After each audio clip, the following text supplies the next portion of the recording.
It's entirely all volunteer, nonprofit.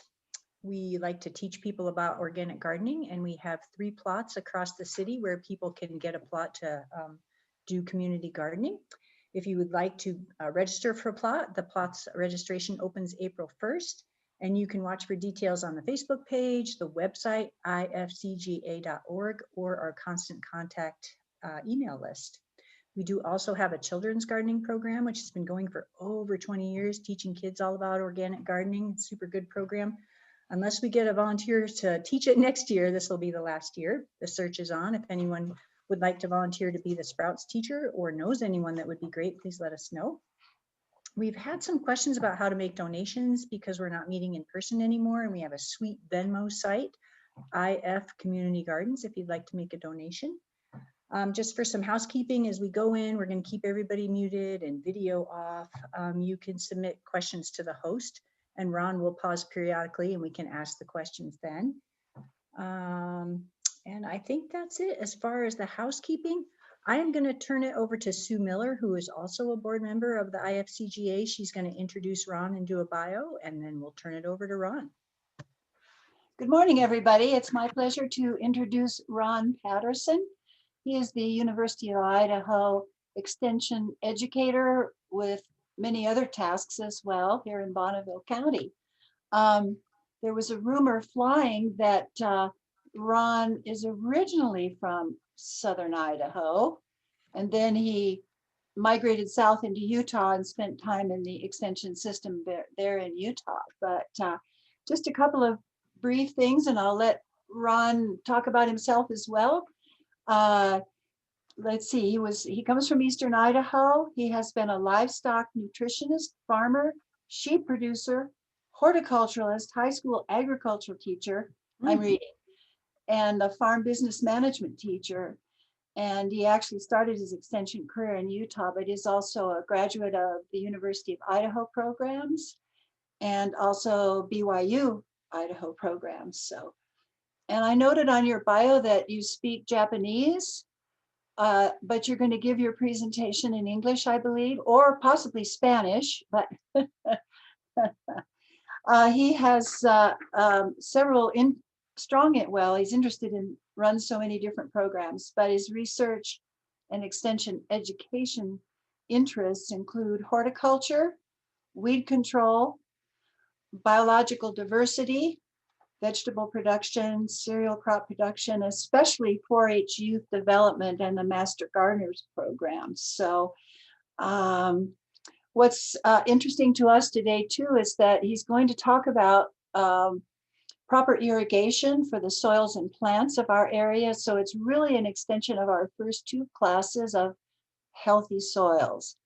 So I shall try to disappear and give this to Ron Patterson. Welcome, Ron. All right, thanks, Sue.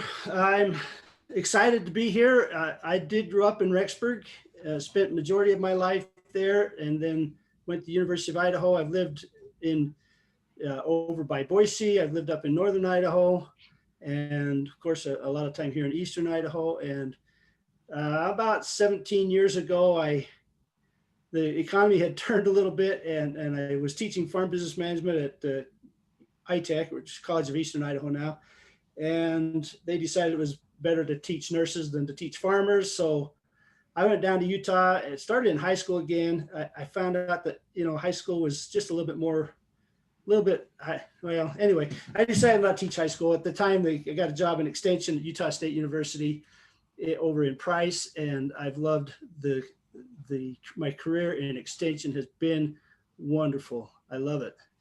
And so with that, I'm really happy to be back up into Idaho. We moved back to kind of help with some family issues, and it's really, really great to be back. I will share my screen if I can figure out which one is the right one. Hopefully that's the right one. All right, so you should see my screen there, and we'll just kind of move on here. So we're going to be talking about landscape irrigation as opposed to farm irrigation. The principles basically are based on the same science, except we're on a different scale. And so my objectives with this particular presentation today, I will quickly cover the effects of the soil characteristics on irrigation and the effects of plant on irrigation, the plants themselves, the landscape design, how that has an effect on irrigation. And then of course we got the climate that around here has an effect. And then we'll talk about irrigation systems. And Sue had mentioned that there was a lot of interest in drip irrigation. And so we'll talk a fair amount about drip irrigation and kind of things that you need to consider if you're going to put in drip irrigation.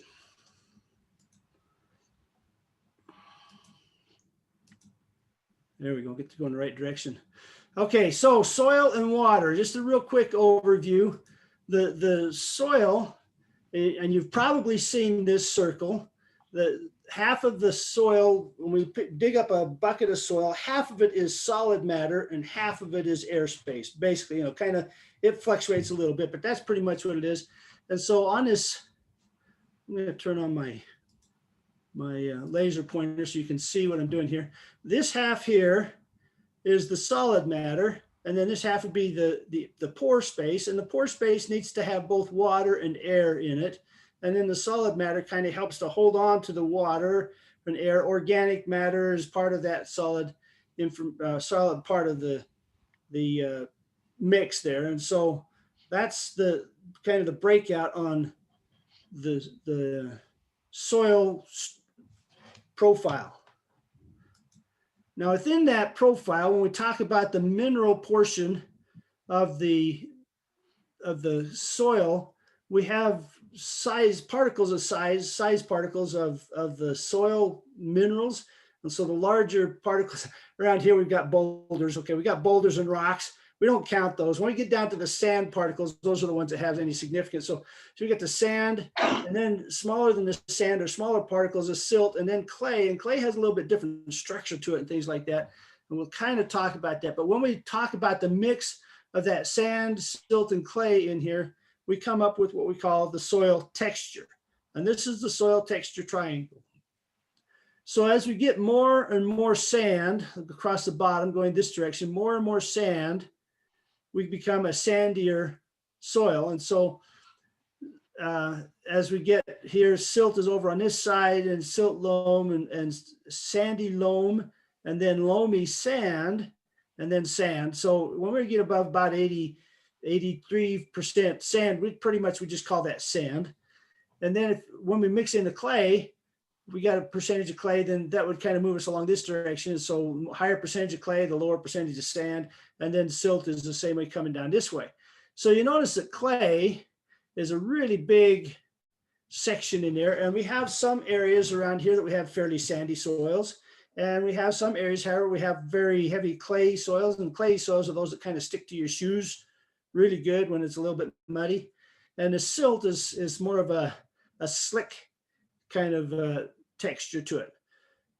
The target area we're looking at here, and we'll talk about here in just a second, is this right here in the center. And for irrigation, this is really helpful. So this is why when we look at the coarse sands, this is how much water the soil can hold in a foot of soil. So coarse sands, you're only going to get 1/4 to 3/4 of an inch of soil or water in a foot of soil. And so it doesn't take very long for plants to use that much water, and you have to water more frequently depending on the root depth and things like that. And we'll talk about that in a minute. So as you get down here, you get towards these loams, you're 2 1/4 to 2.5 inches of water. So that's almost 10 times more water can be than those coarse sands. So then we don't have to water as often to get the same amount of water to the plants, and they'll do better. Now you'll notice that as we get, now this up to this point, it's related to size, particle size. So, the smaller the particle, the more surface area you've got. So the silt, it's just, you get tiny back down to 0.0, I can't remember, 0.05% or something like that. And then, or size millimeters, I'm sorry, 0.05 millimeters in size. And that's where you start getting into the silt. And then the silt goes to 0.05 down to 0.002, and 0.002, that's where we start getting into the clay, the sticky clay. Now the clays have a lot more electronic charge to them, and so they hold on to the water stronger. And so that's why when you get down to the clay, although you have more surface area, they also have this tighter holding onto the water, and it's more difficult for the plants to get that water from a heavy clay soil. So our targets, you have what soils you have, and there's not a lot you can, well, there is some stuff you can do about it, but these loams and silty loams, this is where we like our soils to be best for cation exchange capacity and for water holding capacity. This is kind of that sweet spot. If we can get there, that's great. If we can't get there, there are some things we need to do, but that's a discussion you probably have discussed when we talked about soils. So that's a different topic. And so we're not really going to cover that part of it. We wanted to talk about this as it relates to water. So the way that the sand, silt, and clay particles have that small negative charges on it, and the clay is a little bit stronger negative charge than the sand and the silt, the positive end of the water molecule sticks to that soil particle because of the negative charge. Water molecules are slightly covalent. They've got a positive charge on one end and negative charge on the other end. And so that positive charge will stick to the negative charge on the soil particle, and then you can get some of that positive charge of the other water will stick to the negative charge of the water there. So that's why when you put water in a glass, you can fill it up and it will dome over, is because you have that positive negative charge and it will kind of hold on to each other. You get that surface tension. Once you get beyond its ability to hold, then it will break apart. But so anyway, that positive sticks to the soil particles, and then the organic material in the soil is also charged and will hold water molecules. And it's kind of hard to calculate how much water the organic matter will hold. Some of the research indicates that it will hold 10 times its weight in water. So organic matter can actually greatly improve the water holding capacity. That textural triangle water holding capacity is based on the mineral component only. So if we can raise the organic matter of our soils by, some research indicates that the USDA says if you can raise your soil organic matter by 1%, you'll increase your water holding capacity to 20,000 gallons per acre. So then break that down to your garden. Your garden's say 4,362 square feet. Well, okay, then that's going to be 2,000 gallons in a tenth of an acre. Okay, so that's still quite a lot. I mean, 2,000 gallons, that's quite a bit. And we'll talk about a little bit what that means. And so that's really good. If we can increase the organic matter of our soils, it will help improve our watering ability, the ability of plants to get the water from the soil and that kind of a thing. Down. Can't get off the screen there. I'm not close to my keyboard, so I have to do this with a mouse. Let's do it that way then. Okay, so here's some terms to kind of think about.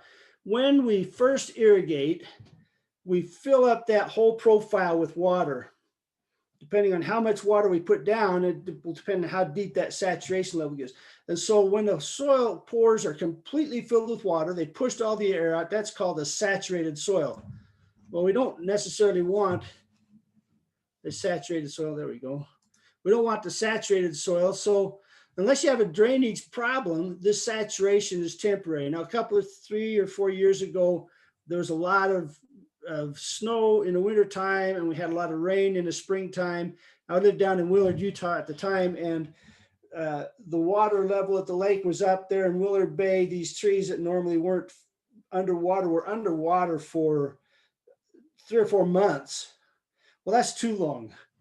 Most plants will tolerate a week or two of saturated soils, but you've got to have that oxygen in there for the roots to grow. And so we don't want this saturated condition to be very long. We want to have a combination of air and water in that soil. Now, gravity then causes that to move downward, which opens up that unsaturated pores. It actually pulls the air from the top down. And so we pull in that oxygen, that the roots need. So we irrigate and it pulls down and it pulls in the air into the soil. Now, if we can't get oxygen from the saturated soils, then we have problems and we get this scald of our plants. If we water too often and too much, then we can get scalding of the plants, which looks like drought, burning, and too much water basically shows the same results or the same look as not enough water. So we basically, it's because the roots aren't able to grow and divide and pull in that air because they don't have that oxygen for their healthy growth and development. And so too much water and not enough water, we get basically a drought type condition. Of course, now there are some plants that tolerate the too much water, and so they're designed for that. But most of our terrestrial plants, we don't have that luxury. So then as it goes through, and after about 24 hours after irrigation, again, if you don't have a drainage problem, that pulls through and we get oxygen in there. Then we get reach what's called field capacity. And that's back to that 2.2 to 2.5% in our loamy soils, or inches of water in our loamy soils per foot. That's your field capacity. And so the plant available water in the soil is, depending on your soil type, anywhere from 1/4 of an inch to 2.5 inches of water in a foot of soil. So you need to know a little bit about your soil in order to understand how much can I hold and how often will I need to water. So one of the best things to do is just get a soil test. There are a number of labs. Stukenholz has a couple of drop-off points here in Idaho Falls area. There's Utah State University lab. It's usual.usu.edu, I believe is the email address to that. They're a good lab. They're kind of based off the types of soils we have here. There's another one in Nebraska that we send soil samples to once in a while. Anyway, get a soil sample at least every now and again. The texture is not going to change a whole lot. The organic matter may change somewhat, but get a soil sample and send that into a lab so that you have a better idea of how much you're watering or how much you can water, how much the soils will hold, and how much the plants can pull away from those soils. Okay, so then we get the air back into them. The water cleans the soil particles. And then we get to, if we don't water again, the plants are using that, or you can actually get wicking from the surface. The evaporation from the soil surface will kind of wick some of that from down a little bit lower into the soil. And so if we don't irrigate again, we get to this, what's called the permanent wilting point. At the permanent wilting point is when let's see, I think we've got this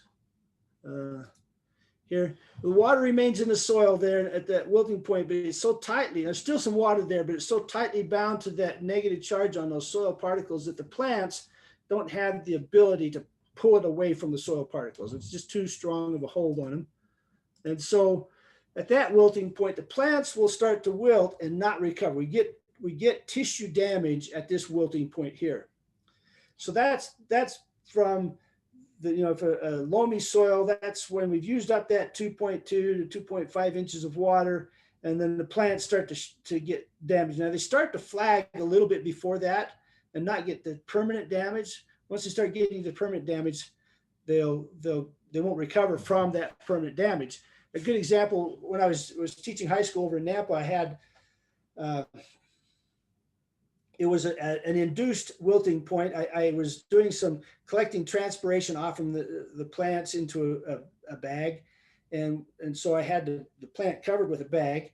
And then when I pulled the bag off, all of a sudden the plant didn't have enough time to reverse that tissue loss because it had the system was trying to get air out. And then all of a sudden this dry air comes in and there was tissue damage done to those plants. Now that was kind of an induced wilting point, but you can see that in plants. A lot of times if our house plants get too dry, we'll see that they start getting burned around the edges and things like that. Leaves will start to get necrosis on the leaves and things. Okay, so we have this, then the available water is that between the permanent wilting point and the field capacity. That's the soil available water.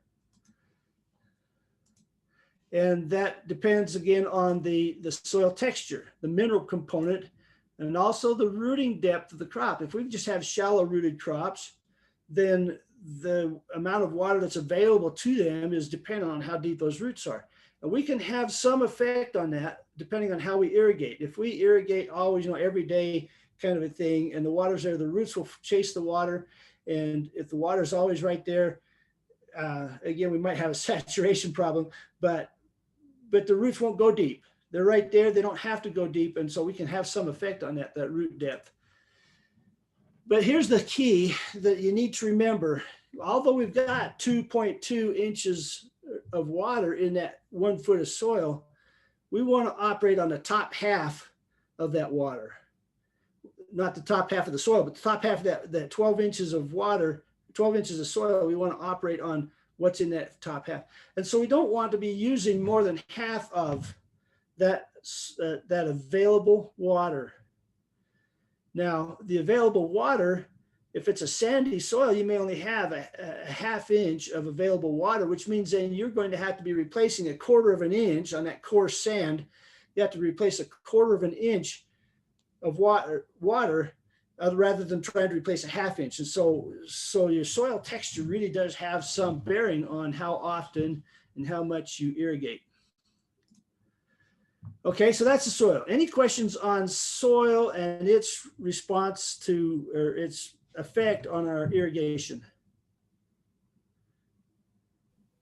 I'm not seeing any questions right now, Ron. Okay, well, let's move on to plants and water. This one we'll cover fairly quickly. The effect that plants have in our irrigation then.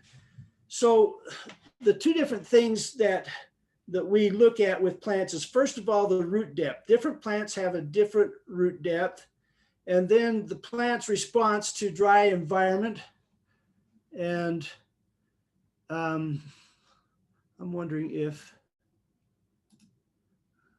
I was just thinking, okay, there's this bulletin, the University of Idaho, Steve Love and some others put together this extension bulletin on landscaping with native plants. Native plants, of course, have grown and developed and survived in our drier southern Idaho climate or mountain climate. Some of them are not necessarily water wise, but then some of them are very much water wise. And so you can look around for water wise plants or water wise landscaping plant list. Utah State has a whole bunch of water wise plant list publications that they have put out. And they're basically, what they are plants that do not have, they have the ability either to slow down their transpiration and kind of the sweating of plants because of the cuticle, waxy cuticle on them. And so they don't lose as much water. So they don't have to use as much water. They may just have this ability. Some of them have a different photosynthetic pathway, which will help them to conserve water. And so although, the photosynthesis still takes place, it takes place at a different time of day. It's usually kind of at night. Some of these desert plants will have a photosynthesis that actually takes place at night. It kind of stores up the energy and then uses photosynthesis. So it's amazing what these different plants will do. So anyway, some of these plants, there are certain plants that do well in a dry environment. Then there are certain plants that do not do well at all in a dry environment. And so selecting those plants will, depends on how we want to irrigate, that will have an effect on how we irrigate certain areas. And the root depth, as I mentioned before, we can have some effect on that as well. In addition to the genetic potential of the plants, we can have an effect on that root depth. So let's look at some root depth examples here. Carrots, 12 to 24 inches is that effective root depth. Now in almost all plants, most effective, the top 12 inches is where most of the roots are, right? And so as you get down, maybe 50% of the soil activity for the plant is in the top 12 inches, and then 50% of what's left is in the next 12 inches. And then, as you get to, onions don't have a very deep root system at all, but there are other organisms in the soil that kind of extend that root system. So if we have a good, healthy soil, then we can extend our root system with the fungi and things that are down in the soil, and they can kind of help pull nutrients from farther away than the roots are actually reaching. Anyway, so my friend down in Farron, Utah, he had he pulled up a carrot, and it must have got in a wormhole or a root tube or something. He had a 7-foot long taproot on that carrot. I mean, the carrot was only, 8, 12 inches, but the root on that thing was 7 feet long. That's kind of cool. All right, so then the pasture grasses, 24 to 30 inches is your effective root depth on most of those. Lettuce is pretty short, shallow, 12 to 18 inches on the lettuce. Corn, 18 to 36 inches, kind of depends on the varieties and your soil types and things like that, but that's your kind of range there. Potatoes, 18 to 24 inches. Turf grass, typically we don't figure that our turf grasses are going to have roots more than 12 inches deep. Tomatoes, they can get quite deep depending on how you irrigate and your soil types and the tomato varieties. And then onions are about like the turf grass, 8 to 12 inches. So here's kind of a rule of thumb in your garden. The height of depth, the height of the plant, it correlates pretty closely with the depth of the root. So your corn, your tomatoes, your squash, and the longer the vine, your squash plants, they have deeper roots. And then those that are shorter plants, the lettuce and the spinach and the chard and the onions, they have shallower roots. Okay, just kind of a rule of thumb. But now the other thing to keep into mind here is that it kind of depends also on the stage of growth. Here we got corn. The root depth here, young seedlings don't have very deep roots. I mean, they're just starting to sprout out and they're starting to grow. They don't have very deep roots. So as they grow, the roots grow deeper as the corn grows taller. This is kind of your effective root depth here. And here's your actual root depth. And so it can be a little bit, that's just kind of a picture there, a little bit deeper than that, but it's when you're starting out, if you start out with a soil at field capacity, just because the plant roots are shallow doesn't mean you have to water frequently. Because those roots, as the plant grows, the roots are going down and kind of chasing that water down. So yes, it will use up. Now, the time when it might be, if it's a really windy condition and it's sapping, or really hot and sunny and it's sapping the soil moisture from those top few inches, you might have to, once in a while, water those small plants, but you don't want to continue to water them or the roots will never grow deep. So we can have an effect on the depth of the roots of our plants. Now, the biggest thing where we would see biggest benefit from this is in the springtime on our lawns. Okay, we irrigate our lawns too often and too early in the spring. We need to let them go and let them tell us when it's time to irrigate again. Let the soil let us know when it's time to irrigate. Don't just turn on the sprinkler system in the spring and let it go and turn it off in the fall. Automatic, I do a spring lawn care class every year. Every time we do that, we turn it on in the spring. These automatic sprinkler systems are probably the biggest waster of water. They're very convenient, but they waste a lot of water in the spring and the fall. Not necessarily during the summer, but in the spring and in the fall, they're wasting a lot of water. And we make it, if we water too often in the spring, when it comes summertime, those roots are not deep and it cannot tolerate the hot, dry conditions of the summertime. So springtime is really important when it comes to irrigating and getting those plants to grow their roots deep. They kind of contract up in the fall. They kind of die off and slough off, and then they grow deep again. And so they kind of pull back and out and back and out and back and out. So if we want to have deep roots on our crops, the key is to water them only enough in the spring, not water them too often. Now, when you transplant plants out, you kind of have to do that because the roots haven't got established in the soil.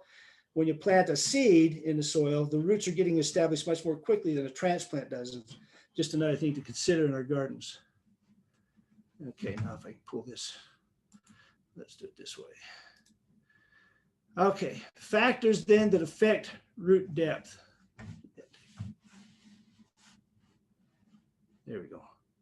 Sometimes my mouse doesn't go where I want it. All right, so the genetics of the plant, that has an effect. Now, I have exceeded my genetic potential. I've grown higher than I'm supposed to. And the way I can tell is because I've grown farther than my hair is.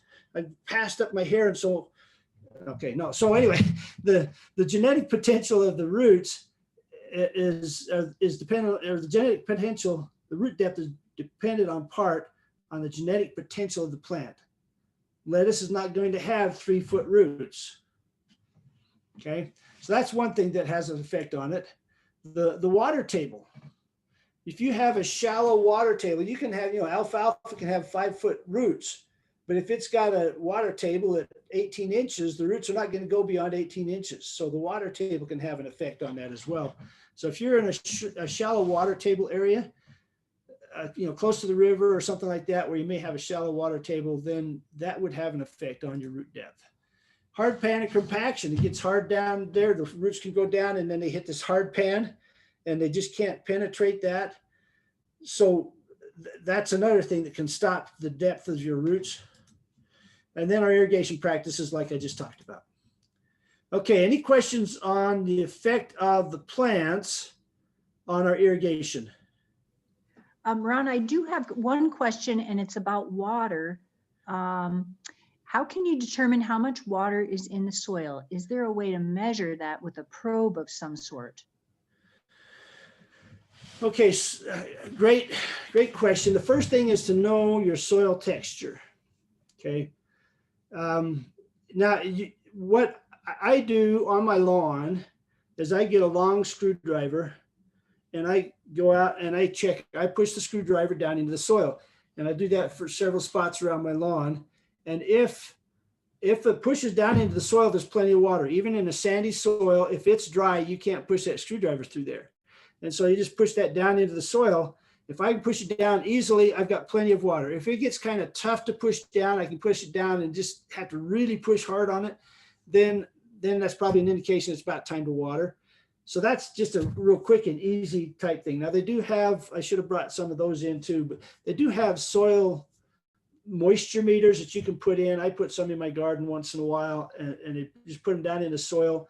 And you have a meter that you hook to these wires and it will tell you your moisture content. They're kind of pricey. The tool to measure is probably about $400 now. The meter, the blocks that you put in the soil are, I would imagine, probably about $35 a piece. So kind of pricey. But I had some set up when I was down in Price, and so I brought them with me. So that's a pretty easy way to tell. Of course, while you're doing that, you check the plants as well, because the plants will tell you, yeah, the soil moisture looks fine, the plant should look fine. It starts to get kind of dry, and at what point does it say, the plants are telling me it's time to irrigate, and the probe is telling me at the same time. And so you watch the plants, they start to change the color just a little bit and that kind of thing. So every time when I drive home during the summertime, I'm always looking at my lawn and say, okay, I got a dry spot there. I either need to pull out a hose and sprinkle that spot, or maybe it's time to irrigate the whole lawn, kind of thing. But I don't turn on my automatic sprinkler unless I'm on vacation, or as far as the timer goes, on vacation, or during the hot part of the summer. I just know that, okay, at this point, I'm going to just have to irrigate this often to get through the summer. But that's I don't turn it on in the springtime. I don't turn on my automatic system. I turn it on when I need to water. So everything waters however much I need for each zone, but I don't do it until it tells me it's time to do it. So the first thing in the springtime, it's good to make sure that you're up to field capacity, and then watch the plants, check your soil, be actively involved in the gardening rather than set things on automatic. And then turn on your automatic sprinklers. I mean, it's a lot easier than dragging a hose around. So turn on your automatic sprinkler system for the length of time it needs to put down the soil to get you back up to field capacity. So if you only put down, people will say, oh, I got some problems with my lawn or flower beds or whatever. And I said, so how much are you irrigating? Oh, it's 20 minutes, 3 times a week. Tells me nothing. I have no idea what 20 minutes for your system is. And so you really need to measure how much you're putting out in that 20 minutes. It may be way too much, it may be not enough. And so, and then the frequency of, just because you get water 3 times a week and Ammon City gives you water 3 times, doesn't mean you should be watering 3 times a week. Okay. Now, if you feel like you just have to use some water 3 times a week, just have a couple of zones on this day and a couple of zones on that day and a couple of zones on that day, you know, do it, but water properly so that you have the right amount of water that you're putting down, and then don't water too often because that doesn't help your irrigation system practices. Okay. I hope that answered that question.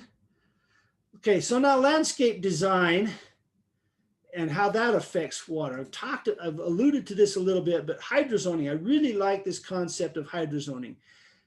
And this is all built around the fact that you have certain plants that we like to have, that, you know, blooming plants that we'd like to have them blooming regularly, and they require a fair amount of water. So put those all kind of in the same area. You have some part of your plant, your yard that you're okay with it being more of a desert type arrangement. Put some plants in there and don't water that nearly as often. And so kind of break up your irrigation, and so that you're watering, you got the plants grouped together based on their water requirements. You know, spruce trees require a lot of water, so don't put spruce trees and fern bush together in the same zone. Fern bush can do very well with very little water. So anyway, so group them together. The root depth. Now in your vegetable garden, our vegetables basically, they kind of have this same requirement. We're working off that top 50% of the gas tank of the water that's in there. And they all kind of have that same requirement, except that our shallow or rooted crops, we're going to need to water them maybe a little bit more often, or maybe a little shallower. And the deeper rooted crops, so we would water them a little bit deeper. So kind of group those together rather than having them kind of intermixed, because you're going to meet, if you're going to meet the needs of the one, you're not going to meet the needs of the other. So group them by root depth. Okay. And that's really, when it comes to plants, you select those plants. That's that link that Dr. Love's publications or others on the plants, that on their water requirements of the plants, and plant those, group those plants together based on their water requirements, and then irrigate that area of your yard based on those plants' needs. Okay. Climate and water. Now around here, you know, we have the climate. There's not a whole lot we can do to change. Well, there are a few things we can do to kind of mitigate the effects of the climate. We can't really change the climate itself, but we can kind of protect ourselves from it. But we have in our yards, we've got the main climate, and then we also have microclimates. So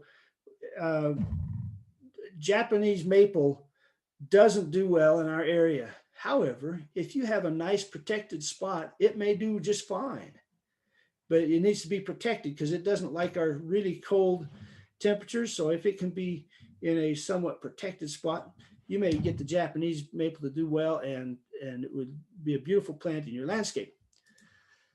But wind is one of those big ones. We don't get much wind around here. We get our spring winds. It kind of starts in March and it continues to blow. And I used to, when I was a kid and used moving irrigation pipe, we would move the pipe with the wind, right? So that on the windy days, we could pick it up and the wind would help us to carry the pipe across that 60 feet before we hooked to the next spot. Well, we'd end up walking in the mud because the wind was blowing the water that direction. One day, the boss says, I think you should move it the other way. That way you're on dry ground. As soon as you pick it up, you're on dry ground, really quick. I said, no way we're going to try to push those pipes against the wind. It's the same kind of thing. Be aware of that wind and do things that protect it and work with the wind rather than trying to fight it, because we have it and it's going to cause us problems if we don't. Now, light intensity, this an interesting thing this last year. When we had all those fires in California and it was coming up and we had the last part of the season, a lot of the farmers did not get the fourth crop out of their hay, or third crop, depending on if they're third or fourth crop operation, because the sun was blocked so much, there wasn't as much photosynthesis taking place. I even noticed that in my garden. My corn should have ripened by about the first part of September, but because of all that, it was actually later, 2 or 3 weeks later in September before I could actually get my corn to ripen. So I had to do some frost protection things on my sweet corn. My raspberries, they were doing really good. And typically a practice that I do is I'll put a shade cloth over them when it gets time for the raspberries to start ripening so I don't get sunburn on the fruit. Well, I put the shade cloth over, and then we start getting those fires. And then all of a sudden the raspberries, it took forever for them to get up and going and producing like they should have. And so the light intensity can have some effect on that. And it will also affect how much we will need to be irrigating as well. We may not need to irrigate as much if there's not as much photosynthesis taking place. It's not using that water, because the water for photosynthesis comes from the roots. It's not using as much of that water. And so we could probably cut back on the irrigation, save a little bit on water when we have those types of situations. Temperature, of course, the hotter the temperature. Well, okay, so plants will photosynthesize in this kind of a sweet spot range. When they start getting up above, depending on the plant, anywhere from 75 to 85, maybe 90 degrees, the plants start shutting down and they stop growing. And so although you think, okay, we've got to irrigate a lot more because it's hot, if you've got the ground shaded, the plants are not growing, they're not pulling up as much water. And so just instead of irrigating more, check your soil moisture before you start irrigating more and more. It may not be an issue. It just, after 85, 90 degrees, they say, okay, it's too hot. I'm going to take a nap. And when it cools down in the afternoon, then I'll start growing again. So temperature has an effect as well. Okay. Now we'll get into the irrigation systems. So if we have any questions at this point. There is one question, but it's not really about this, but somebody's wondering, and I'm wondering too, when you have your lawn watering class. Okay, so here's a shameless plug. I have a couple of things that I do. We have we've got the Master Gardener class, of course, which is a paid for class. And that starts in January, goes through until early April. I do a Idaho garden tips class, and I do that twice a month through the growing season. We started, our first one was this week. And so twice a month, we'll be doing the Idaho garden tips class. So if you're interested in that class, then I need you to send an email to my horticulture assistant. And her name is Lena. Her email address is Allen, Allen, at uidaho.edu. And she will send you out those notifications on that. You can also check on those. We try to get those onto our Facebook page and things like that. So that's one of the things that I do to try to do these timely tips. And we've got our spring lawn care classes.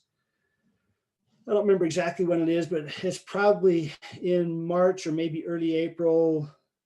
I don't think it's in late April this time. Last year it was actually in maybe early May, which was a little bit too late, kind of after the fact. So I just started doing these last year, and we're going to see how they go. We had really good participation this last week. So, I mean, this last week we talked about starting seeds indoors, and so we got those kinds of things. Now, Lance Ellis up in Fremont County also has a abbreviated gardening class, and it'll be done in March, but he's been doing topics, and so there's also another source for gardening information there. The other thing that I do is I send out through the growing season, and I try to make it a weekly, once I get going on it, a weekly pest alert. The main reason for that one is for apples and fire blight, but we also talk about other disease issues. I put other articles, or have other educators contribute articles to the pest alert. And I send that out on a weekly basis. I start that one in the weekly basis, start that in April. So that's when we're starting to look for fire blight and codling moths. What I do is I have my master gardeners put traps out, for Pocatello and Blackfoot and Idaho Falls and Rigby and Rexburg, put traps out to trap when the codling moths are flying. Once they start flying and mating, then we can track the temperatures and get a pretty good idea when those eggs will be hatching. That's when you want to spray. So that's the whole purpose of that. And then fire blight issues as well. We got a lot of fire blight around here. And so timing and how you handle fire blight, those kinds of things. So that's the pest alert newsletter. And if you want to get on that one, you can either call the office and talk to Cheryl. That's 208-529-1390. Talk to Cheryl and give her your name and email address. And I promise we don't use your email for anything else. We don't sell it to anybody. You won't get a bunch of spam mail because of us. But you talk to Cheryl, or you can send an email to her, and it's, I don't ever send to this one. I think it's bonneville@usu.edu. I think that's the right email address.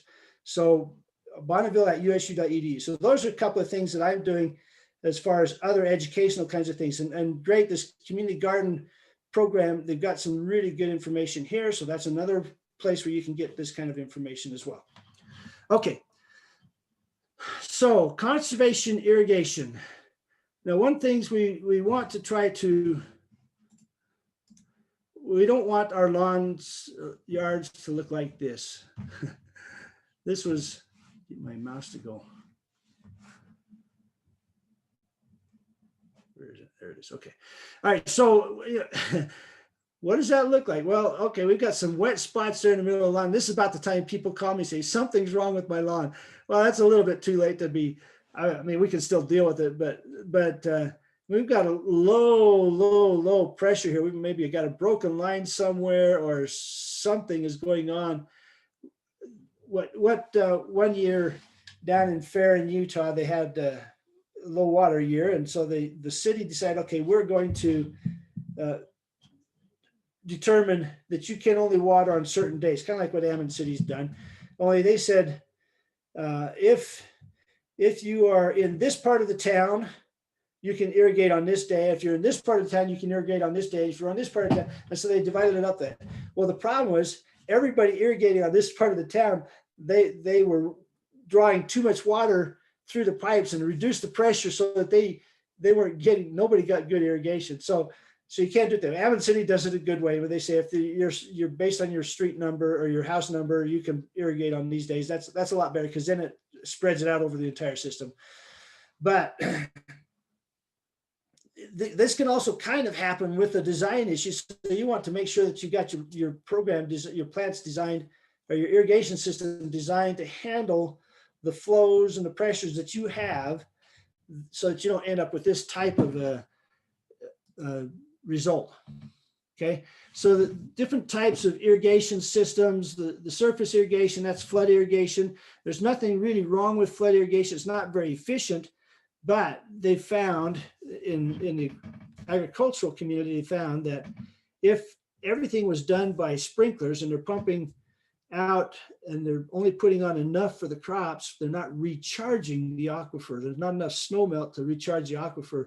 And so the flood irrigation actually does help to recharge the aquifer. So although it's not as efficient, the reason that because it's not as efficient, it's actually helping to recharge the aquifer. So we don't, and we've been able to recharge the aquifer with hundreds of thousands of acre feet a year for the last few years, trying to get our upper Snake River aquifer back up where it should be.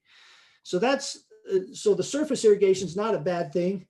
Now at a home owner's place, it's not really going to serve that kind of a purpose. And so basically it's a waste of water, but in an agronomic situation, it is actually, it's got its place to help us recharge the aquifer.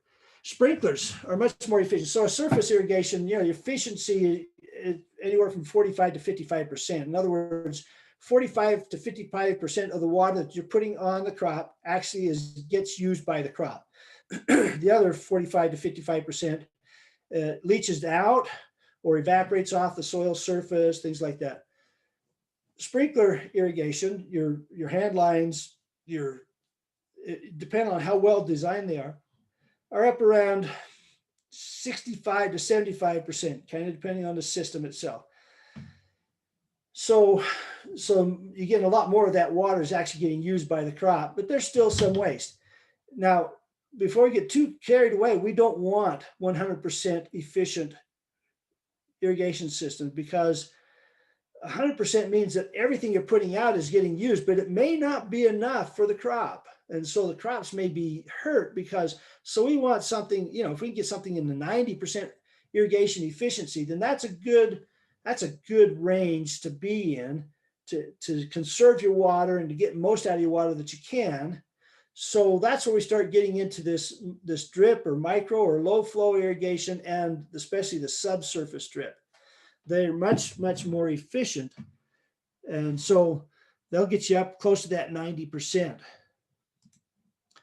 So when it comes to whether, regardless of the system that you have, you want to check at least once a year, check. Now, I would recommend that you check probably once a month, but turn it on when you're there to watch it and see, have you got low heads? In other words, sometimes I went out and did a water check for a lady one time, and there was a sprinkler head that was actually covered over with grass, and it was not, the sprinkler was not able to pop up through the grass. It was kind of forming a bubble, a water bubble underneath the sod. So you have to cut down through that to get down. And that sprinkler head's quite low. And so the head, the base of the head needs to be even with the soil surface, or the top of the head needs to be even with the soil surface. So when that's retracted down, it's even with the soil surface. You don't want it up above, because then when you drive over it with your lawnmower or whatever, you can end up breaking things. But if you're right down there at the soil surface, that's the ideal. Sometimes they'll be down a little bit, and sometimes they'll be 3 or 4 inches, and they'll still be popping up. It's kind of interesting to see in the springtime, you go out there and you do these water checks, and the sprinkler pops up and you got this 3 inches of grass clippings and sod on the top of the sprinkler head as it's spraying the water around. So that's an indication that we need to go through and bring those heads up a little bit. There's nothing wrong with doing that kind of a maintenance on a fairly regular basis, so that those heads will pop up above the grass. A lot of times those lower heads, they'll be out there and they'll be hitting the grass, and so your distribution is affected by that. If you get it up above the grass, then you're up above and you're not getting that kind of effect. You also want to watch for mats or other things, shrubs and things that are in the way up above. You get the sprinkler coming around and you got this dry spot over there in your lawn. Well, maybe because your sprinkler comes around and then it hits this shrub that's kind of hanging down and it never gets over there. So you may need to do some pruning on your shrubs or something like that. So kind of check that. Check for broken heads. If you got any leaks coming out, broken lines. One time we were doing one, and this lady had a big water bubble. It was a big water bubble in her lawn. We ran it for a little bit, and we walked out there and it was like walking on a trampoline, except it didn't bounce us back up. And so she needs to go in. In that case, she needs to go in and find out where the break in that line is. It wasn't at a head, it was in the line somewhere. So watch for those kinds of things. Your heads will wear out after a while. So you may need to just replace those heads. You got heads that are kind of, instead of spraying out this direction, they're kind of spraying over this way. And so half of it gets onto the sidewalk and things like that. So you want to check those. And then your mismatched heads. Your precipitation rate changes depending on the head. And so you don't want to have these single spray rotors matched up with the MP rotors or the impact type sprinklers, because they're all irrigating at different rates. And so your precipitation rate, your distribution uniformity is going to be affected by that. And so get out there and look at your system. First thing in the springtime, don't just turn it on and go out and look and say, okay, I've got a plugged head, or this one's not, where's this head go? And fix those kinds of issues. Now, admittedly, my sprinkler system was designed and put in and modified and fixed by somebody else. And there are all kinds of mismatched heads and mixed heads. And so in the process of re-landscaping my property, I'm also in the process of fixing those sprinkler system issues. And it'll take me a couple of years to do it, because I'm doing it on, when I have time and I'll have a budget for it. But try to fix those things as much as you can and get as even a coverage as you can. Now, an even coverage, if we go back to this first picture, what we want to do is, there's obviously a head here and a head here, and a head here, and there's a head over here and here. The design, a good sprinkler design will have coverage. This head will spray to this all the way over to this head. And this head will spray all the way over to this head on this side. And this one will spray all the way over there. And this one will spray all over. So it's what we call head-to-head coverage. So that there's not those bare spots. And I see that a lot of times they'll design these so that they just barely reach each other, but not get to all the way to the other head. So when you design a head, don't necessarily go for the cheapest one. Go for the one that gives you the good head-to-head coverage from one head to the other head. And that will improve your distribution uniformity. And you don't have to run it quite as long because it's putting the precipitation rate is going to be a little bit higher and things like that. So let's see if I can get my mouse to show up again. There we go. So that head-to-head coverage, matched heads, and all that kind of stuff, those are all important considerations in maintaining your sprinkler system. And this is the time, well, not right now. It's snowing right now. I actually did shut my sprinklers down in the snowstorm last year, but when you get ready to start, open up your sprinkler system, again, check your soil moisture. Don't start the system before you need to, or you can start it before you, just don't start irrigating before you need to. And check to make sure you've got good, you've fixed all these problems. I worked at the Idaho Falls Temple there for a couple of years as the gardener, and every year we'd have to go in and fix some of the pipes in the irrigation system. The trees may be breaking them, or there may be a freeze situation. You try to get them blown out, but they don't all get blown out like they need to. And so there's always repairs that you need to do. In order to do that, you need to be watching the system. Don't just turn it on and forget it. Doesn't work. Okay, so the scheduling then, how often do we need to schedule? Well, to irrigate properly, then you need to know about your soil. What's the texture? What's the root depth? Okay, what are the plant requirements? And so that plays into that evapotranspiration. And then how much are we applying when we irrigate, and how evenly are we applying it? Those things you need to know in order to properly irrigate. And again, we don't want to make sure that we're working on the top half of the tank. Just because we have 2.5 inches of water, we don't want to be working on much less than the 1.25 inches. That would be the maximum we'd want to be doing. And if you've only got 1.5 inches of water, or soil that will hold 1.5 inches of water, then you're going to be even, 3/4 of an inch or 0.6 of an inch or something like that. So kind of be aware of that issue as well. So just kind of back to that other question that was asked, how much water has my crop used? There are a couple of different things. The feel method is you take a ball of the soil, and if you squeeze that ball of soil and it leaves a wet imprint on your hand, maybe you can almost squeeze water out of it. That's at field capacity. If you start squeezing water out of it, you're a little bit beyond field capacity, but if you can almost squeeze water out of it, that's about field capacity. If you can make that ball and it makes a wet impression on your hand, you're about 50% of that usable, the top half of the tank, about 50% top half of the tank. If you can squeeze it, again, it depends on your soil type. If it's a sandy soil, you can't make a ball with it, but if you can squeeze it, it doesn't really leave an impression on your hand, but it holds a ball. You're probably at about 75% of where you want to be. And if it doesn't hold a ball, then you need to irrigate. So that's more of your loamy type soils. And the sandy, it's a little bit different. There are some guides that we can get to you. I think I've got some at the office, even if you want to stop at the office and pick some up on the feel method and how to use that to determine your soil moisture. That's a good way. The screwdriver is very easy. Some sort of a probe that's 6 to 8 inches long. You'll be able to poke that down in your lawn. It works really quite well. There's the little meters I talked about, the blocks that you can put down in the soil that will measure the tension, water tension in the soil. And you've got meters that will do that. It's electroconductivity and all that that's being measured.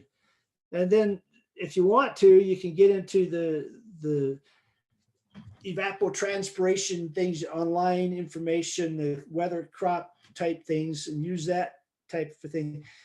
Very seldom do we do that on our home garden. Farmers will do that a lot of times in their situation, but you can use that to calculate the evapotranspiration and have a pretty good idea when you need to water again. So those are some ways to tell when you need to move to the next thing in the water. So then how much water am I putting down? This is what you really need to do. What you really should do is get out there each year, at least once a year, get out there with you could use straight side cans like soup cans and things like that. Tuna cans splash out, so don't use tuna cans, but a soup can of some sort, the sauce cans, anything like that, and stick those out in several places. As long as it's straight sided, then that's fine. You can measure it. So then you run your system for a certain amount of time and you look and see how well they are, how full do they get. And you can see where some of the dry spots might be too. That's your distribution uniformity. And that'll kind of tell you how long do I need to run it. So don't tell me 20 minutes. I put down 3/4 of an inch every time I irrigate. Okay, that tells me something. 20 minutes tells me nothing. Hour and a half tells me nothing. Some of my zones I have to run for 2 hours and some of my zones I run for 45 minutes. But I only irrigate my lawn once a week during the hot part of the summer because I'm okay with my lawn going semi-dormant during the summer. A lot of people, they don't want to have that go semi-dormant. And so they water twice, or they water 3 times a week. You really don't need to water more than twice a week unless you're on a sandy soil, in which case then you might want to have to water 3 times a week. But if you're on a loamy soil, like they've got in the Ammon area, beautiful soil, they think it's clay, but it's actually quite loamy. It's good moist, good soil. Anyway, if you're on that kind of a soil, then you don't have to water as often as you would with a sandy soil. So measure how much water is applied. Now I do have a spreadsheet that I developed, and I have another program. I'm going to hire probably 2 young people this year to do my sprinkler checks. I did get approved for an intern, and they'll be doing the sprinkler checks, and they go out and they'll check your irrigation system, your landscape irrigation. Generally, we look at the lawns. We don't worry about the shrubbery and the vegetable gardens. We look at the lawn irrigation because that's where most people waste the most of their water. And so we look at that. We look at the distribution uniformity and precipitation rate, and then we'll tell you how often and how long you should be irrigating your lawn. Okay. So I guess if you want to get on that list too, you could either call either Lena or Cheryl, either one, and get onto that list of Lena's the one who will kind of be managing his time after I get him trained. Him or her, no, I shouldn't say him, that person trained. So, so that's kind of how you do it with the sprinkler systems. All right. Once you have an idea how much it takes, how long it takes you to put down 1/2 or 3/4 of an inch, then you can say, okay, this is how long I need to irrigate this zone. And so you do each one of those zones, however long that needs to be. Okay. Any questions on sprinkler system check, startup, maintenance issues, things like that? Yep, we've got a couple of questions here. And one person was talking about the overhead watering and disease, like with garden plants. Could you talk about the effect of overhead watering on disease issues in garden plants? Sure. Yeah, the general rule is you will have fewer foliar diseases if you don't water overhead. Now I use drip irrigation in my vegetable garden, okay? And there's a couple reasons I do that. First of all, because I don't want to be wasting water and growing weeds where I don't want the weeds and that kind of thing. We'll talk about drip here in just a minute. But overwatering is not necessarily bad because you can get diseases if the water stays on the leaves too long. So if you water in the evening or in the afternoon and the leaves stay wet throughout the night, you can get some of these foliar diseases. Of course, in a lot of our vegetable gardens, we get powdery mildew on our squash plants and things like that. And so the powdery mildew likes cool, humid nights and hot, dry days, which is what we would be giving it. And so the powdery mildew can really take off. That's probably the worst of the disease, but there are other diseases, foliar disease that we can get. So if you can avoid, for foliar diseases issues, if you can avoid irrigating overhead onto the leaves, then that's good. However, one of the ways to slow down the reproduction of certain insect and arachnid pests like spider mites or aphids is to have overhead irrigation. And so they don't like it cold. They like, especially spider mites, like it hot and dry.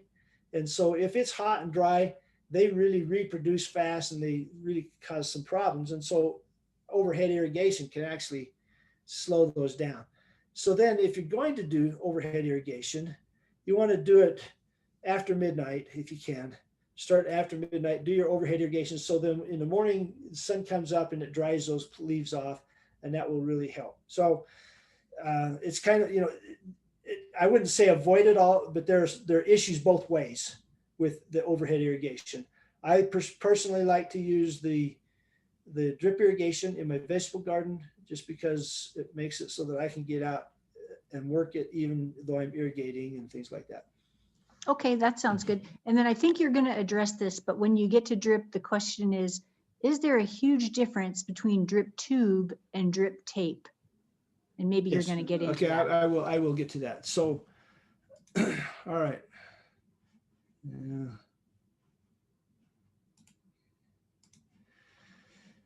Okay, drip irrigation. I don't know why my mouse won't go down there. There we go.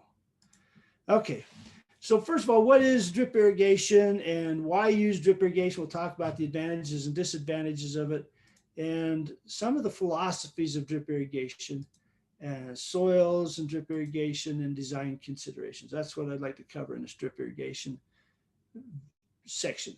Do we need to take a break at this point, Lauren, or are we okay? No, Ron, I think we're good to go. I don't know if you have a rough idea of how much longer your presentation is, but Oh, you get me talking about gardening, I'll talk all day long. Okay, well, that's fair. Yeah, no, we don't take any breaks. You just keep on going. All right, let's see, how far are we? All right. Okay, looks like we need to, this will work out. Okay, this will probably be all right. So drip irrigation, really quickly, what it is you've got this kind of a low flow technique. What the sprinklers put out a fair amount of, you can put out a half inch of water in 20, 30 minutes with a overhead sprinkler irrigation. The whole point with the drip irrigation, it's going much slower than that. And so you have to irrigate for a longer period of time, but it's this low flow irrigation. It's usually low pressure, although they do have some systems that can handle higher pressure. And then there's this drip or this micro type application. And so the drip tube tapes and emitters, we'll talk a little bit about those, and the micro spray and bubblers, which is actually a higher flow rate, but it's just putting it right on the guts. Almost more like flood irrigation than sprinkler irrigation kind of a thing. And so the bubblers are considered in this case, because it's very targeted in how you're applying it, is drip irrigation or low flow irrigation. And then subsurface irrigation, real quickly, we'll talk maybe a little bit about that one. Okay, advantages. First of all, drip irrigation is much more efficient. If we can get up to that 90%, that's really, really good. Accuracy, we can put it right where we want it. It's not getting out to some of these areas like on the sidewalk and things like that actually waste water, or it's not going to be encouraging growth of a lot of our weedy type plants in areas where we're not planning to grow anything. Although nature does hate bare ground, so it'll put weeds there. So if you have expensive water, for example, in Ammon City, I mean, your irrigation water is much more expensive now since they started metering and they're charging you for that water. And so this gives you a way to be more efficient with that water that's more expensive. Okay, it does give you flexibility with the sprinkler irrigation. We encourage you to irrigate early morning, so usually typically about 2 to 10 or 4 to 10, so that we don't keep those leaves wet for very long. With drip irrigation, you can water any time of the day. Doesn't matter. Matter of fact, don't tell Ammon City I said this, but they can't tell when you're watering with drip irrigation unless they come look at your meter, right? So anyway, so drip irrigation gives you some flexibility. Now, don't break the laws with Ammon City. I was just joking, okay? All right, slope, application, and runoff. So if you have a slope and you've got sprinklers going that, a lot of times the soil cannot accept that water fast enough with the sprinkler system, and so it runs off and you get it running out into the sidewalk or areas where you really weren't intending to apply it. The drip irrigation is much slower application. And so it'll soak down into the soil faster. It depends on your emitter rating, but that's kind of how you would do with drip irrigation. And then you get that no water on the foliage issue we talked about. And then, okay, fertigation, you can fertigate, but before you start fertigating, Idaho has a law that you cannot fertigate without a license. You have to have a chemigation license in order to put fertilizer through your drip irrigation system. So if you're thinking about doing it that way, you need to get a license to have, and you have to have the right equipment, the right backflow preventers and all that kind of stuff, so that if there's a break in line, it won't suck that fertilizer back into this culinary system or back into the aquifer, things like that. So be aware. I mean, you have that capability, but you've got to be licensed in order to do it in the state of Idaho. There are some disadvantages. Initially, it is quite expensive. The equipment to do that is much more than it is to buy a hose and a sprinkler. Okay.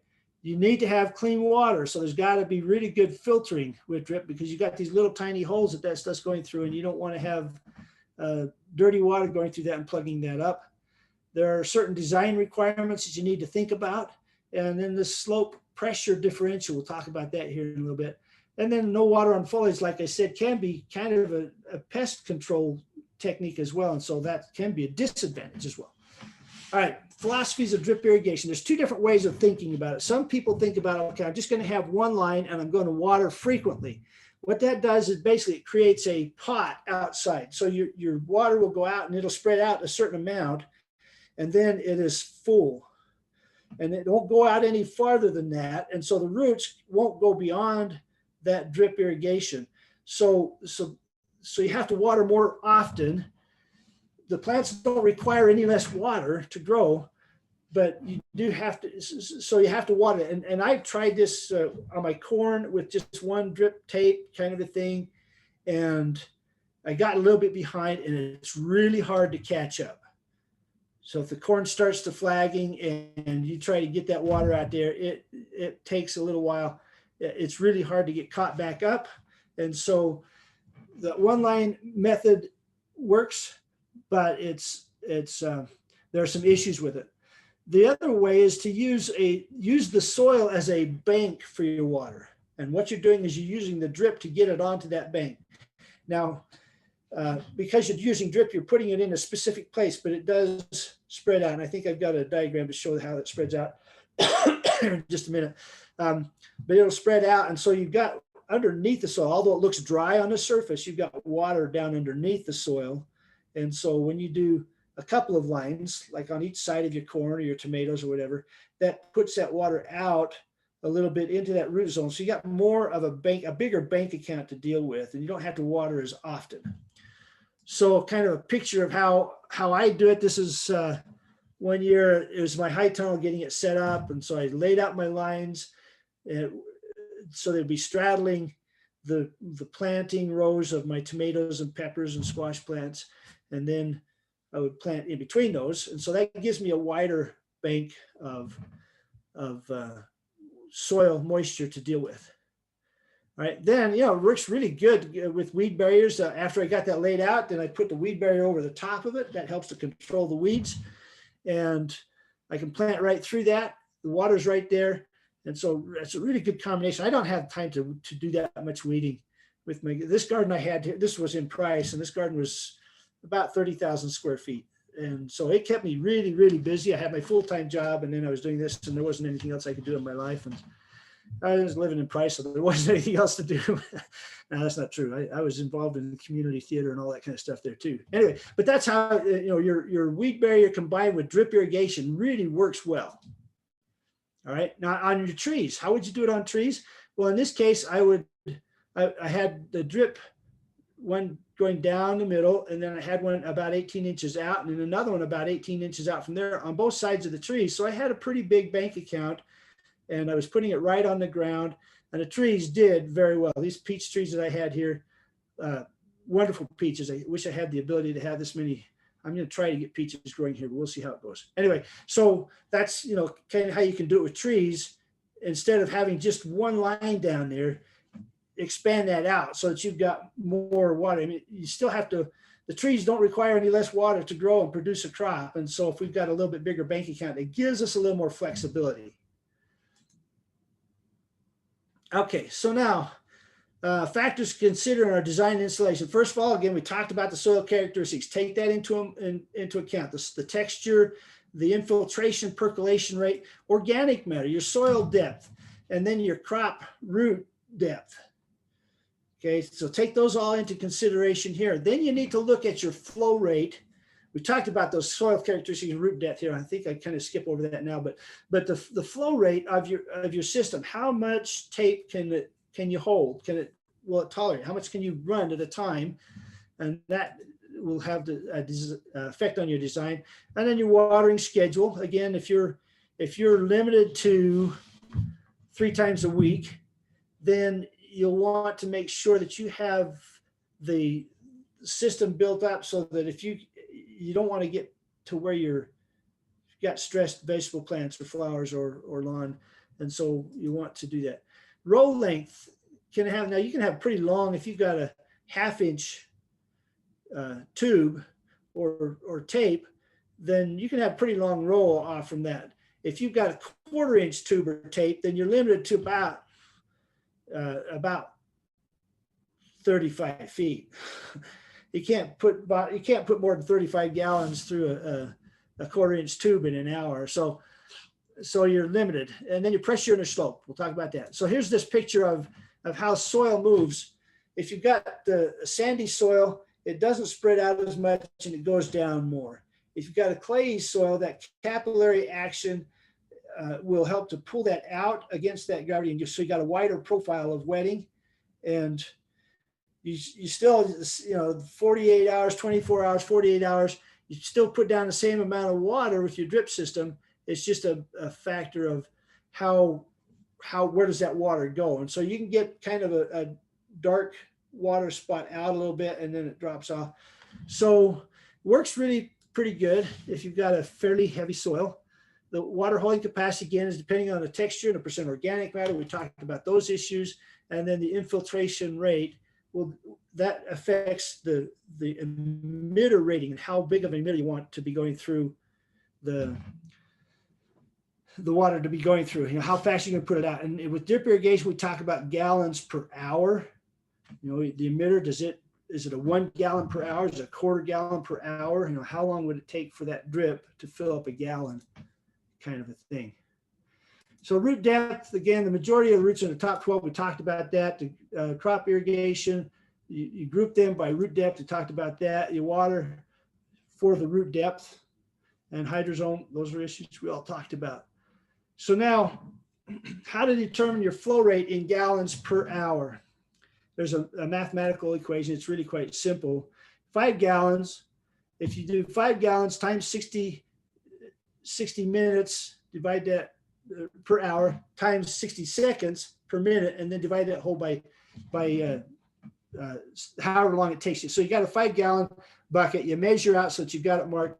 You can do it in 1 gallon, but you're going to be less accurate with 1 gallon. You'd be more accurate with 10 gallons. So, measure out 5 gallons in a bucket and then run it. It takes 82 seconds in this case. So you got 5 gallons, times it by 60, times by 60, and divide that by 82.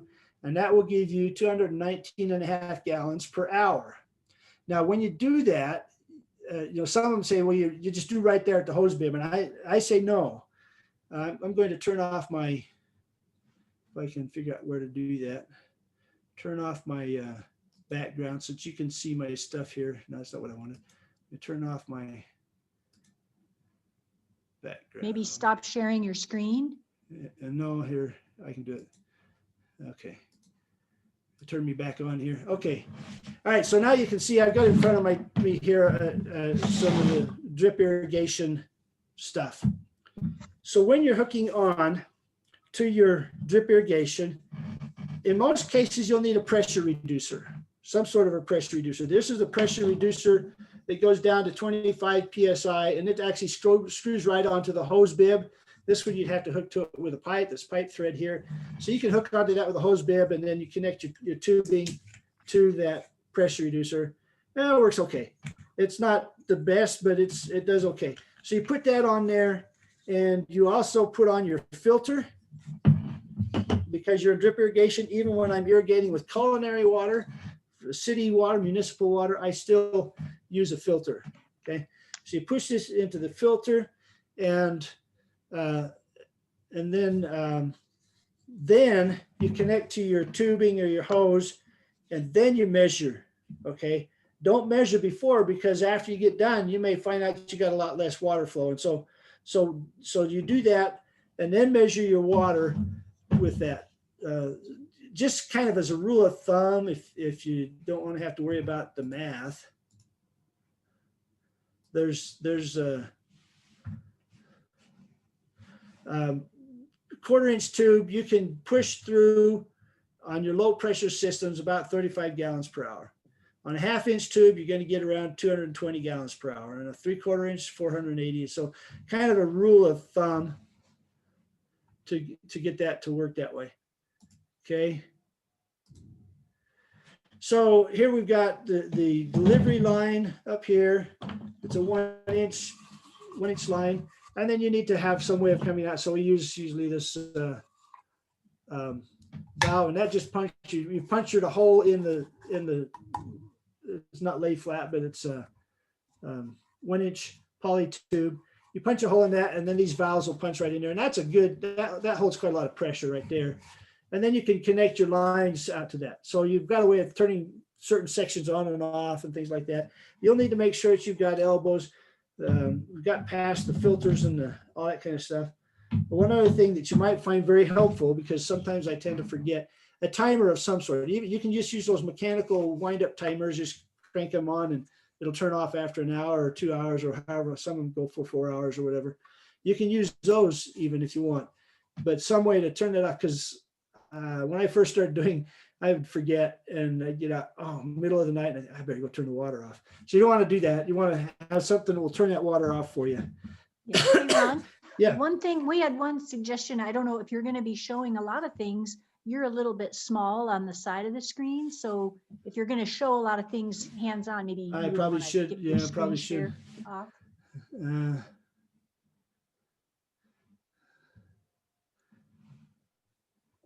Okay, well, that's probably not a bad idea. I'll stop sharing for a minute.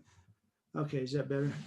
Yeah. Okay, so we got we got the pressure reducers, and then we got the filters, and you actually want your filter in before the pressure reducer, so that you're not running gunk through the pressure reducer itself.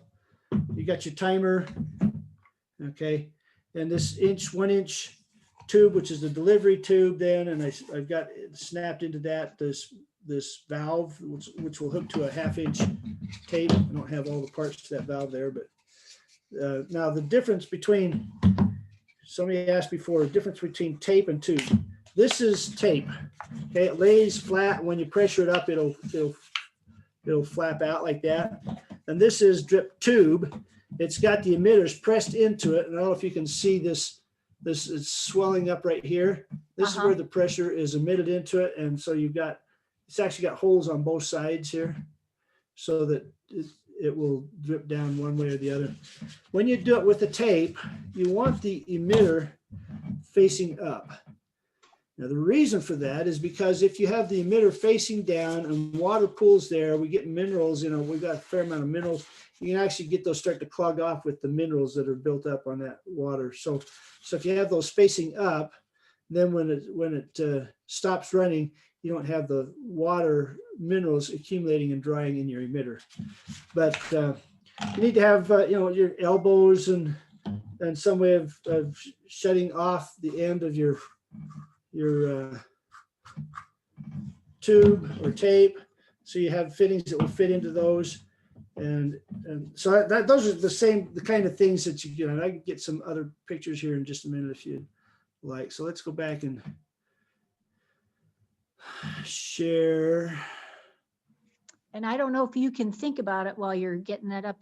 Is the gallon per hour based on each emitter or on the Yes. total for each line? Okay. So yeah, that's a good question. So when I'm determining what I'm putting out on my property, I base it on each emitter. sometimes they sell their tape based on gallons per minute for 100 feet. Okay, so you have to be kind of aware of that. So, if it's a 0.25 gallons per minute for 100 feet, then you have to calculate that back down to gallons per hour per emitter, because I'm watering at the emitter. I guess you can water at 100 feet, but I'm thinking about the emitter. And so, pressure and slope, if you've got flat land, great. If you don't, then you need to pay attention to slope. Now, they do have pressure compensating emitters. And so just keep this number in mind, 0.434. That is how much pressure, you go uphill, pressure decreases per foot. Okay, so if you have a 10-foot rise, your pressure is going to drop by 4 pounds PSI. Okay, downhill, it'll increase by that amount. And so if you have these pressure compensating emitters, that will help. You runoff issues and things like that, you can get those. So pressure compensating emitters will help with that particular issue. And most of the decent drip tape have pressure compensating emitters. They won't, as you get down and get more pressure, they'll be okay. And they have a good range that they'll work in and still provide the same amount of water. But when they first started doing these, you would have a lot, you can have a lot less pressure up higher than you do down lower. And if you're going to be doing something, one of my colleagues down at Utah State did a lot with using PVC as a drip system. And it works as long as your ground is flat. As soon as you start going up or down, then you'd have the pressure differential and drainage issues and things like that. So, okay, operation and maintenance, how long and how often can you run it? The duration depends on the soil characteristics and your root depth. So how long do you need to run it is kind of a question. Frequency depends on your evapotranspiration and, again, your soil characteristics. And then you want to start with a field capacity. Okay. And then check your level, check your soil moisture often. Don't just kind of let it to. So the watering schedule based on the number of lines and flow rate, number of hours, emitters, flow rates, and kind of these kinds of things. So here's another number to remember. 0.6234 gallons provides 1 inch of water in a square foot. And so that's why I pull it back to the emitters. So you basically 2/3 of a gallon will give you 1 inch of water over 1 square foot, regardless of your soil type. All right. And so if you have an emitter that puts out 1 gallon per hour, and you need to put down 1 inch of water, say you're doing something that would require just 1 inch of water, well, then you would run that for 0.62 hours, which is 38 minutes, right? So you run that for about 38 minutes to get your 1 foot of water, and your emitters are spaced at 1 foot apart. They can be closer or farther apart, but anyway, so that's one thing to kind of keep in mind. So then how long then do you need to run it? Well, it depends on the root depth and the water holding capacity. Remember this form that we had here and how much water you can hold and all that kind of stuff. So here's an example. Say we've got our sweet corn out there and we have a silt clay loam. All right, well, let's back up. What is a silt clay loam? Silt clay loam, that's 1.8 to 2 inches of water. So let's just, 2 is a pretty good, easy number to work with, I think. Let's see what we got here. And it takes 109 seconds for 5 gallons. And our gallons per minute is 0.38 for 100-foot drip tape and a 12-inch emitter spacing and 2 lines. Well, you can go through all this. I mean, if you can get that work down to gallons per hour on the per emitters, it makes it a lot easier. I can't remember how much formula I've got here on this particular presentation. So how long and how often do we run the system? Okay, so you say we're assuming root depth of 3 feet and 2 water holding capacity 2 inches per foot. 3-foot root zip. So we've got 6 inches of available water, right? Now we only want to use 50% of that before the next irrigation. And so we're going to need to put down 2.5 to 3 inches for each irrigation. And remember that 0.62 gallons equals 1 inch per square foot. All right, so here's the formula. If we're going to do 2.5 inches times 0.62 gallons per inch, it will give us 1.55 gallons. We need to put down 1.55 gallons to get 2.5 inches of water on that square foot of soil. All right, if it's 3 gallons, then 3 inches, then we want to put down 1.86 gallons, right? All right, so how long then do we need to run to get to 1.55 gallons? Well, it's 0.38 gallons per minute per 100 feet. And there's 60 minutes in an hour. So the gallons per hour per 100 feet would be the 0.38 divided by 100 divided by, so you got 22.8 gallons per hour for 100 feet, all right? And so you divide that, take that down to per foot, and it's 0.228 gallons per hour per emitter. Now we can take that number and put it to the emitters. Now the Netafim, the Rainbird Netafim is pretty easy. It's 0.6 and 0.9 are what their emitters are, I think. And so you can just say, okay, 0.6 and 0.9 gallons per hour. And it makes it a lot easier than these when they put it in their gallons per minute per 100 feet. All right, so for 1.5 gallons, you need to run it for 6.8 hours to get 1.5 gallons, because we're 0.228 gallons per hour on that particular emitter. And then for the other, so if you're at a 0.9 gallons per hour, well, then you don't have to run it for about 40 minutes to get that out there, to get one inch.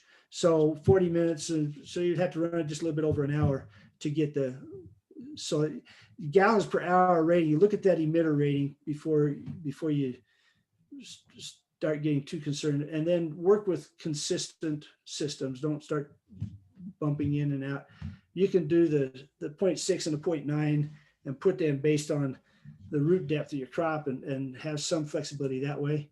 So it's 8.2 hours then to get 1.86 gallons with this particular drip tape. So, all right, filtering. There are different types of filters. The screen filters, that's what this one is a screen filter, and it's a fairly decent one. It filters out the gunk and then has this ability to turn that on and flush out the filter itself. And so that works pretty good. They have some smaller filters, but the filters are about as good as what you pay for. Disc filters are much better. Sand filters are really good, but they're usually for big systems.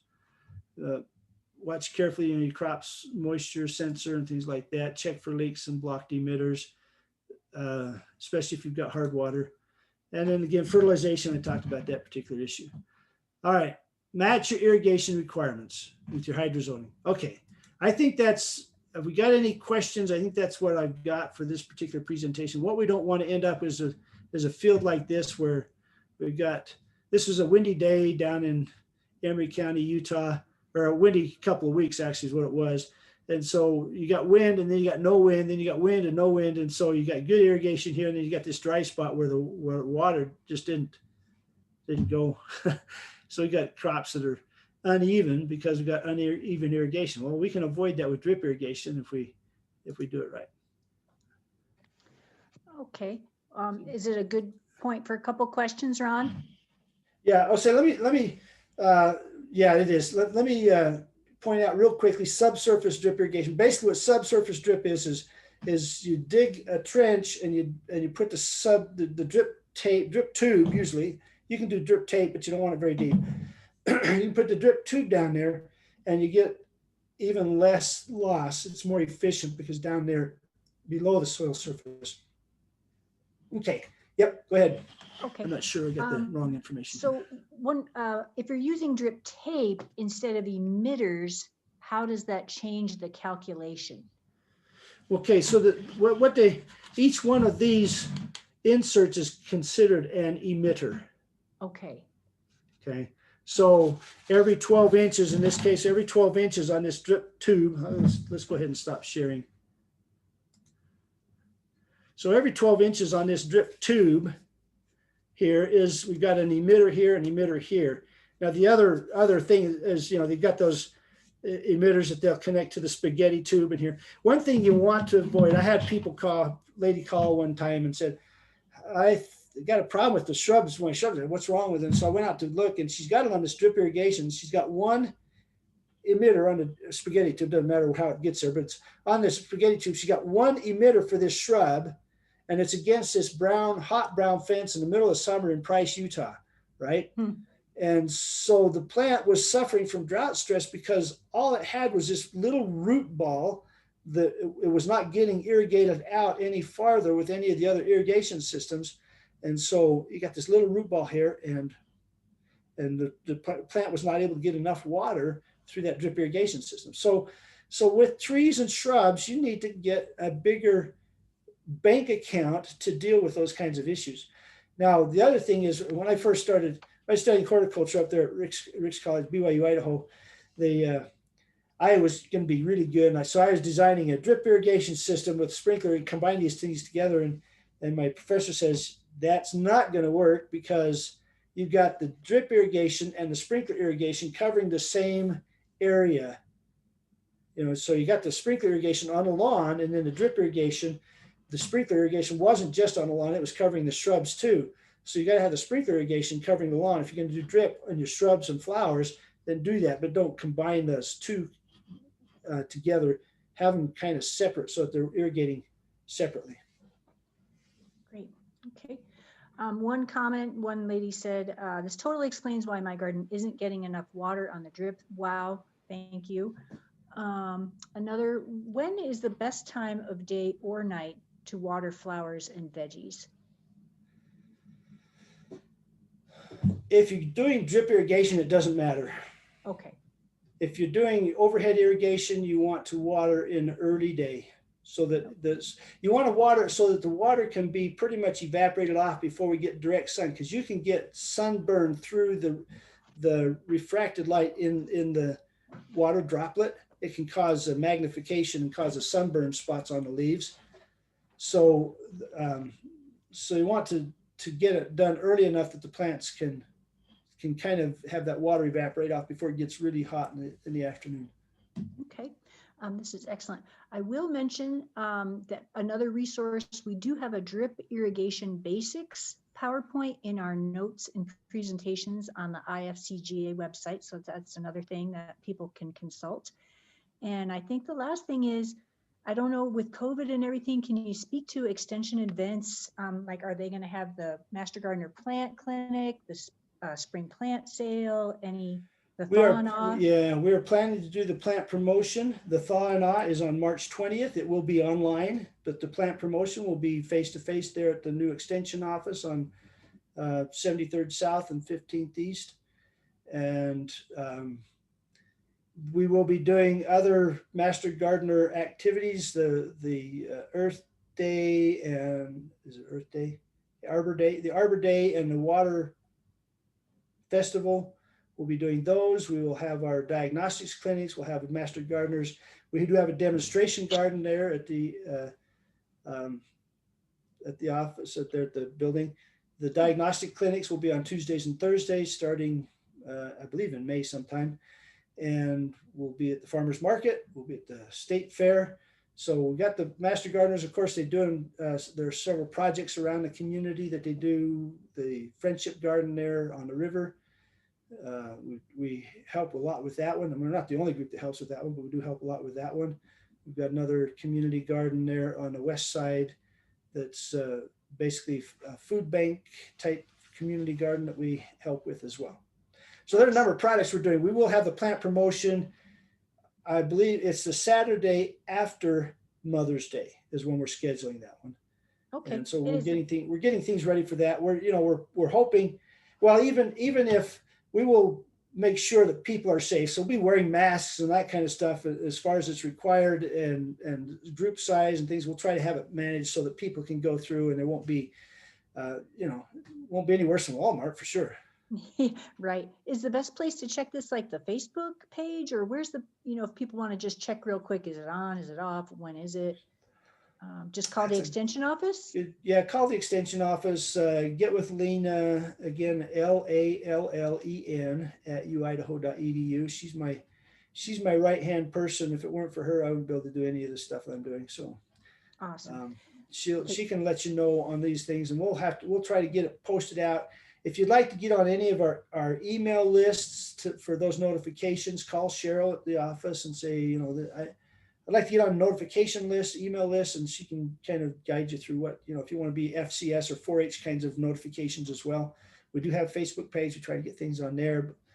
But, Facebook kind of drops off the edge of the earth pretty quickly. So, Yeah. Hey, one quick question did sneak in about the topic. Is a 50 micron filter adequate for drip irrigation? I'm trying to think of which way they go. 50 micron versus 200 mesh.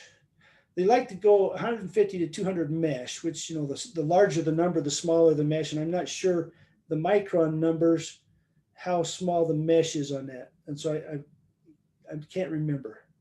Okay, maybe we can email you that one, or we can. Yeah, I can look it up. Yeah. Okay, that sounds good. And maybe could people email you, Ron, with a question like that, or how do you want to handle that? Sure. Okay, maybe just give us your email.